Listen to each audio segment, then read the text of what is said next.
Okay, well, I'll start now.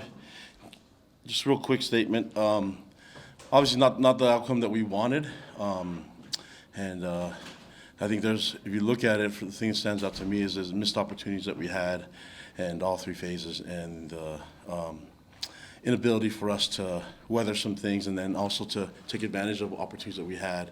But I hate saying that like we had everything to do with it, and I think you have to give a lot of credit to Texas and to Sark and his staff. They did a great job. It's a great team. There's a reason why they're still in the playoff contention talk, and they deserve to be in that. And it's a great team, and when you're playing against great teams, you can't make the amount of mistakes that we made, and hope to get a victory out of that. Now, I'm proud of the way our players played. They're tough. Our guys are resilient, but just missed opportunities and riddled with a lot of mistakes still. And that's my job as head coach is to handle all the mistakes, and I'll do a better job getting our guys ready. But I felt like we had such great prep going into this week, and even though you have great prep and you have plans on how things are going to go, you have to give credit to the great talent on the other side and the amazing coaching that they've done. You guys know how I feel about Sark.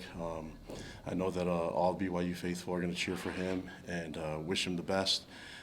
He's a good friend of mine, and I just wish we could have given them more of a fight. More in the scoreboard. In terms of fighting, I thought the guys fought to the end and didn't ever give up. But I felt like the Texas showed their identity at the end, just taking over, just relying on the run game, going to Brooks and just pounding the ball, and I think that was a good move for them, and we weren't able to make some plays, but we're going to build from this. I feel good about our team and our culture and where we're at. Obviously, the score is not going to indicate our identity. We're still building on things and trying to progress as a team. So I feel really good about that. I just got to do a better job getting our guys ready. But the guys will fight. They're obedient. They try to do everything we ask them to. And I just need to do a better job, get them in better position to have success in all three phases. So good luck to Texas, and it was an honor to be here. I thought their fans were amazing. What a cool venue and an amazing experience. This is my first time being here, and fans have treated us with respect, and we're good to us as much as you can to an opponent. And I thought it was a really good experience, other than the scoreboard. But thank you to Texas faithful and to their football team. I thought they represented really well, and it's an honor to be on this field. And looking forward to someday playing against them in the future. So, I'll take any questions you guys have. Talk about the defense of 2 stops inside the 5-yard line on 4th down, forced a fumble, able to give yourself a chance in the 4th quarter to come back.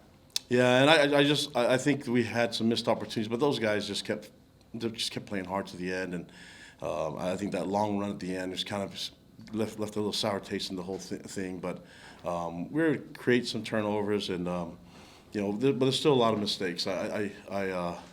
Against really good teams, you can't shoot yourself in the foot with some of the missed assignments that we had, and that's like I said, that's my job, get them better. But the guys fought hard, and again, you have to give credit to Texas. They're a difficult opponent. I've been saying that all week. When we see them on film, they just pop out the talent and the depth and the coaching, and you could tell that they have a really good culture within their system. I know a lot of those coaches on the staff, and you can tell this thing's starting to really build. And I think they're going to be, one of those teams that have a shot at the end. And knowing Sark the way I do, I'm going to wish them the best of luck and cheer for their success.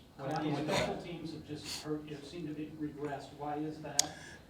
And why is your kick returner returning the ball and only getting to the 15-yard line over and over? Yeah, I mean, we'll have to fix. I guess I can't answer all that in one answer, but I got to do a better job. That's the easy answer. And our players try hard. They give us all their effort. Maybe we're not doing something right in terms of getting them in the right position. So that's my job. I'll get it right. I'll figure it out. But I can trust that the guys are going to give us their effort. And you're right. I think maybe sometimes in Texas they're able to. The kicker does a great job of pinning the ball and making things really difficult on the return. So you have to give them credit for that. And then their punt returner, I mean, what a great athlete. We've seen that before, and it was just one of those things that looked like a slow motion that he was able to just make guys miss, and then it was just over, and he was in the end zone, and that was a hard way to start the game. But the guys kept fighting back from it, and we created some turnovers. We had an opportunity to be in the red zone and had a penalty, bring it back. It's just little things like that got to teach our guys to be a little bit more disciplined, and that's my job. And so, yeah, we'll figure it all out. And from on the special team side of things, all three phases, we got to win at least two of them to have a chance. And if we can dominate and win all three, then we'll have the outcomes like what Texas did to us today. At the end of that 9-minute drive in the second quarter, you're down at the 2. Why did you elect to go for a field goal there? And was there something like you didn't line up? Like what kind of happened there? At the end? Yeah, we had a breakdown in the communication and getting the play that we wanted to set up, and then in that angle, it was just like, okay, we kick the field goal, or do we get some points and get some positive things from it, and easier to get the delay game, back it up, and have a better angle at the kick. I don't know. I felt like we were going for it so many times. Let's just keep it going and see if we can punch it in. But we'll evaluate all those things. That's on coaches. That's on the players. That's on me and our staff. Was the offensive staff aware of the back-to-back timeout rule that's new this year? That was my fault. That wasn't on them. Yeah, we didn't have things set up, and I think the goal was to try to maybe draw them off sides, get a little bit closer, so we have. They're such a good front. They're so big, and it's just you just can't assume that you're going to just make easy yards by punching it in. But at least it gives us more options when we're a yard closer, even if it's half the distance. And so we were thinking about doing that, but the clock was with the new rules. The clock goes so much faster, and that's my fault. I got to get these guys right, and then I didn't think about it before. So that's one of those new rules that we got to be adjusted to. And normally we're reminded of it, and our guys on the sideline remind me of it, but that was my fault, my error. You turned to a lot of different people at various points this season to provide a spark. Was there any conversation between you and Roderick about going to a different quarterback to provide a spark and when the offense was struggling?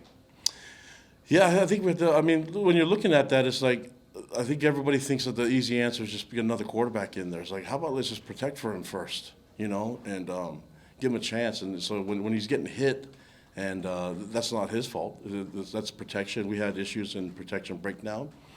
He was managing the game the way we wanted it to. We just weren't converting on plays. And again, Texas has a say on that. They're a really good defense, and they made things difficult for us. But I believe in our players. I believe in Keaton. I believe in our guys. And we just didn't make enough plays, But I don't think when people are looking for sparks and things like that, I think you lose your players when you just start looking for sparks all over the place. You start doing that and you find nothing anywhere, and then you've lost the momentum and things that you've built on.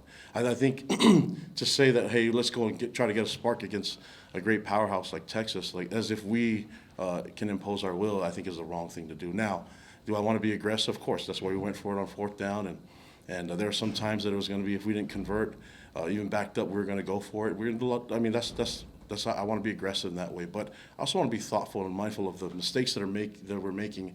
If the offense isn't progressing down the field and we're not scoring points, it's an 11-man problem. It's not just one guy, and it's also a problem with us coaches getting our guys in the right spot. So address the issues and the deficiencies, and let's make it better, and not make something up when it's not even there. Does that make sense? Question. Kalani, we talked about how this is a game of inches. Mm-hmm. It's a 2-score game, 3rd down. And Darius comes open, and the ball's maybe an inch high. He's made some great catches and just glances up his fingers, sets them up for kind of the TV to put it away. When you have one of those moments that's that close, what's the response? What do you do as a coach? You learn from it, and you look at the situations and where you can learn from it and get better. And I think adversity is a great teacher for us, And so whether we win or lose, I want our guys to keep progressing and learning. That's my job, but I want our coaches and myself to keep learning too, and we'll learn from this. It's a tough lesson, but sometimes school hard knocks is a great teacher, so I'm okay with it. Do you feel like your team made progress today in some areas, and if so, what? I do. I do felt like we made some progress, and I the one thing I can count on is that I told you that their effort's there, the energy's there. The fans were amazing. Our fans showed up all over the place, and they're spread out throughout the stadium. But man, just thankful for them. And so I think there's a lot of really good things that happened here. We just got to be better on the field, but there's a lot of things to be thankful for. I'm grateful I get to coach this team and that we have a wonderful fan base, and great that we had an opportunity against a great opposing team, and it's led by my teammate and a former Cougar, and so I'm really proud of them. But we could do some things better, and we plan on learning from it and getting better from this. And we'll lift our chins up and get better and find it to do it with a positive attitude. I believe in these guys, and there's still a lot more to play for. All right, thank you. Just wondering what you said to Sark after the game.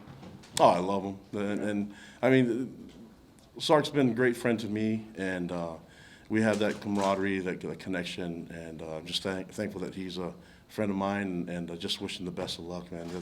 It's a really good team. They should be really proud of their team, and their fans should be really proud of their team. I'm looking forward to seeing what they do in the future. Thanks, guys. I had to ask about